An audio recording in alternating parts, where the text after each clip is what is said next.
신급 강태공의 귀환. 7편. 동네 낚시터의 모시. 고시원의 낡은 문을 열고 들어선 순간 강민주는 현실과 비현실의 괴리를 온몸으로 느꼈다.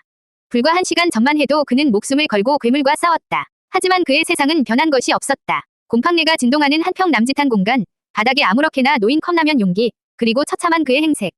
현실은 여전히 시궁창이었다. 그는 찢어지고 흙투성이가 된 작업복을 벗어 던지고 차가운 물로 몸을 씻었다. 온몸에 남은 크고 작은 상처들이 쓰라렸지만 그 고통마저 살아있다는 증거처럼 느껴져 나쁘지 않았다.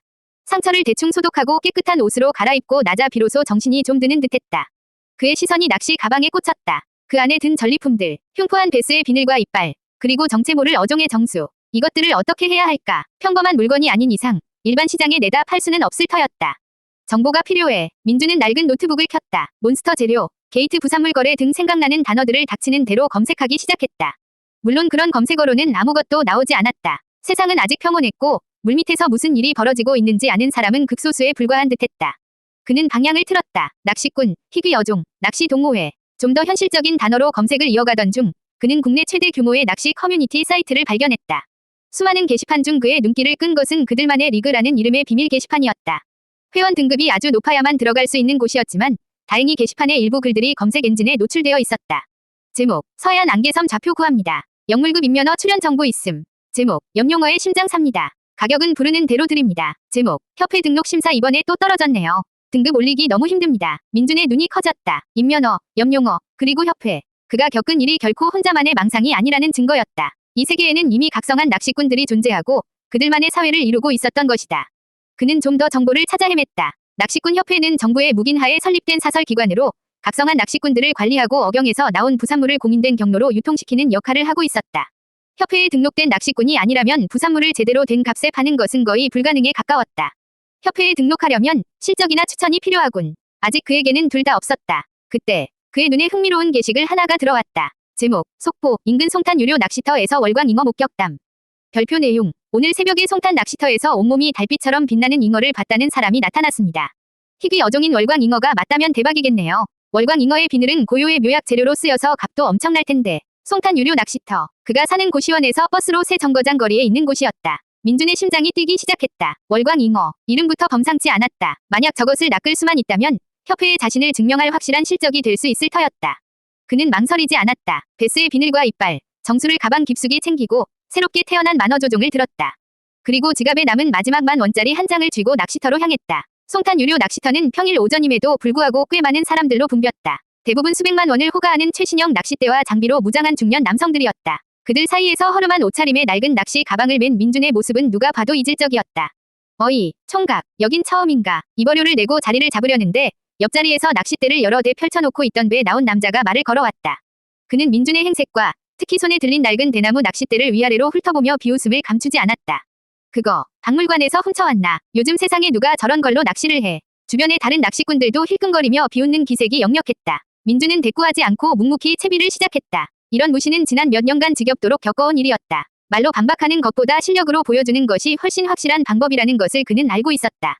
하지만 무시는 계속되었다. 어이구, 릴 돌아가는 것 좀 봐라. 저거 굴러는 가나. 미끼는 지렁이 쓰나 보네. 촌스럽긴. 그들의 조롱 섞인 목소리가 귓전을 때렸다. 민준은 모든 소음을 차단하고 눈을 감았다. 그리고 새로 얻은 기술, 어심 읽기를 발동시켰다. 순간 그의 머릿속에 낚시터의 수중 지도가 펼쳐졌다. 수십, 수백 개의 희미한 빛의 점들이 보였다. 양식장에서 막 풀려나 경계심으로 가득한 붕어떼, 구석에서 움직이지 않고 무료함을 느끼는 향어 몇 마리. 다른 낚시꾼들의 값비싼 떡밥에는 전혀 관심을 보이지 않는 물고기들의 감정이 생생하게 느껴졌다. 그는 감각을 더욱 확장시켰다. 낚시터 전체를 샅샅이 훑었다. 그리고 마침내 그는 찾아냈다. 낚시터 가장 구석, 수심이 깊고 수초가 우거져 아무도 거들떠보지 않는 곳.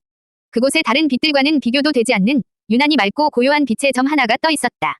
그 빛에서는 어떠한 감정도 느껴지지 않았다. 경계도, 허기도, 호기심도 아닌 완벽한 평온의 상태. 마치 물속의 현자처럼 모든 소란을 관조하고 있는 듯한 독보적인 존재감. 찾았다. 월광 잉어. 저것이 틀림없었다. 민준은 조용히 자리에서 일어나 그 빛이 느껴지는 곳으로 향했다. 그의 움직임에 배에 나온 남자가 혀를 차며 말했다. 쯧쯧. 초짜는 어쩔 수 없구만. 거긴 이 낚시터 주인이 쓰레기 버리는 곳이야. 임마. 고기 한 마리도 없는 곳이라고. 민준은 돌아보지 않았다. 그는 그저 고요한 빛의 점을 향해 그의 새로운 낚싯대를 천천히 들어 올릴 뿐이었다. 비웃음 속에서 오직 그만이 볼 수 있는 전설을 향한 첫걸음이었다. 8편, 희귀 어종, 월광 잉어. 푸하하, 저기다 낚싯대를 당근해. 오늘 낚시는 다 틀렸구만. 민준을 비웃던 배에 나온 남자의 목소리가 쩌렁쩌렁 울렸다. 주변의 시선이 온통 그에게로 쏠렸다. 동정과 조롱이 뒤섞인 눈빛들. 하지만 민준의 세상에는 오직 수면 아래에 그 고요한 빛 한 첨만이 존재할 뿐이었다.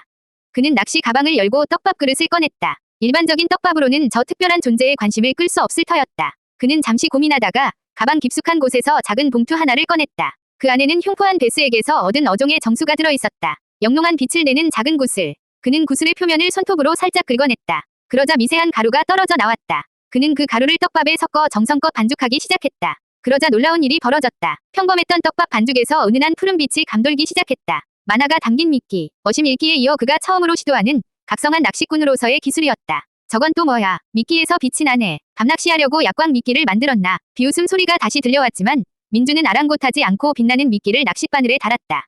그리고는 만어조종을 들어 목표 지점을 향해 부드럽게 던졌다. 채비는 소리도 없이 날아가 고요한 빛이 머무는 곳 근처에 정확히 떨어졌다. 미끼가 물에 들어가자 어심 읽기로 보이던 수중 세계에 변화가 생겼다. 근처에 있던 다른 물고기들이 일제히 미끼 쪽으로 고개를 돌렸다. 그들의 감정 상태가 무관심에서 강한 호기심과 탐욕으로 변하는 것이 느껴졌다. 만화에 이끌린 것이다. 하지만 민준이 노리는 것은 그들이 아니었다. 그는 모든 신경을 고요한 빛의 점에 집중했다. 미끼가 근처에 떨어졌음에도 그 빛은 여전히 미동도 없이 평온을 유지하고 있었다. 관심이 없는 건가? 아니면 경계하는 건가? 그는 낚싯대를 아주 미세하게 움직여 미끼가 마치 살아있는 작은 생물처럼 보이게 연출했다. 바로 그때였다. 평온하기만 하던 그 빛이 처음으로 살짝 흔들렸다. 그리고 호기심이라는 희미한 감정의 파동이 그의 뇌리로 전해져 왔다. 걸렸다. 민준은 숨을 죽이고 기다렸다. 1분, 2분. 시간이 흐를수록 주변의 다른 물고기들은 만화의 유혹을 참지 못하고 미끼 주변으로 몰려들었다. 하지만 그 누구도 섣불리 미끼를 건드리지 못했다. 고요한 빛이 뿜어내는 은은한 위압감 때문이었다. 그곳의 왕은 바로 그놈이었다. 마침내 고요한 빛이 천천히 움직이기 시작했다. 다른 물고기들이 길을 비키듯 양옆으로 갈라졌다. 빛은 유유히 헤엄쳐 와 빛나는 미끼 앞에서 멈췄다. 그리고는 아주 부드럽게 미끼를 한 입에 흡하고 삼켰다. 투둑, 낚싯대 초리대가 부드럽게 휘어졌다. 흉포한 베스대와는 완전히 다른 간결하고 품위 있는 입질이었다. 주변 사람들은 아무도 눈치채지 못했지만 민준은 그 순간을 놓치지 않았다. 그는 손목의 스냅을 이용해 가볍게 챔질을 했다. 순간 낚싯대를 통해 강력하지만 난폭하지는 않은 저항이 시작되었다. 놈은 힘으로 버티는 대신 비단처럼 부드럽고 예측 불가능한 움직임으로 파고들었다. 수초를 감으려 하거나 바닥의 장애물 쪽으로 파고들어 낚싯줄을 끊으려 했다. 하지만 지금의 민준은 예전의 민준이 아니었다. 오른쪽으로 돌아서 수초 뒤로 숨을 생각이야. 어심 읽기를 통해 놈의 의도가 미리 보였다. 민준은 놈이 움직이기도 전에 먼저 낚싯대를 조작해 도주로를 차단했다. 놈이 당황하는 감정이 느껴졌다. 다시 왼쪽의 바위 틈으로 방향을 틀자 민준은 또다시 한 수 앞서 그 길을 막아섰다. 이것은 힘과 힘의 대결이 아니었다. 생각과 생각의 대결, 완벽한 수싸움이었다. 다른 사람들이 보기에는 그저 평범한 물고기와 씨름하는 것처럼 보였겠지만 민준은 지금 물속에 현자와 치열한 체스를 두고 있었다. 그리고 만어조종과 어심 읽기로 무장한 그는 그 어떤 체스판에서도 지지 않을 자신이 있었다. 몇 분간의 우아한 사투 끝에 놈은 마침내 힘이 빠진 듯 수면 위로 떠오르기 시작했다.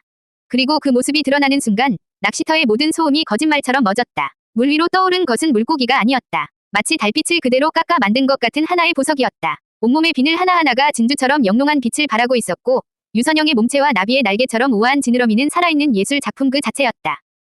저건 말도 안 돼. 진짜 월광잉어잖아. 비웃던 사람들의 입에서 경악과 감탄이 터져 나왔다. 특히 민준을 가장 크게 조롱했던 배에 나온 남자는 입을 떡 벌린 채 자신의 눈을 비비고 있었다. 쓰레기만 나온다던 그 자리에서 전설 속 물고기가 모습을 드러낸 것이다. 민준은 침착하게 뜰채를 이용해 월광잉어를 물 밖으로 건져 올렸다. 무트로 올라온 잉어는 신비로운 빛을 발하며 조용히 누워 있었다. 띠링, 희귀 어종 월광잉어 레벨 5를 낚았습니다. 강태공 직업의 경험치가 20 상승합니다. 시스템 창이 그의 성공을 축하했다. 수많은 사람들의 경이로운 시선 속에서 강민준은 조용히 자신의 승리를 만끽했다. 이제 아무도 그를 무시하지 못할 것이다.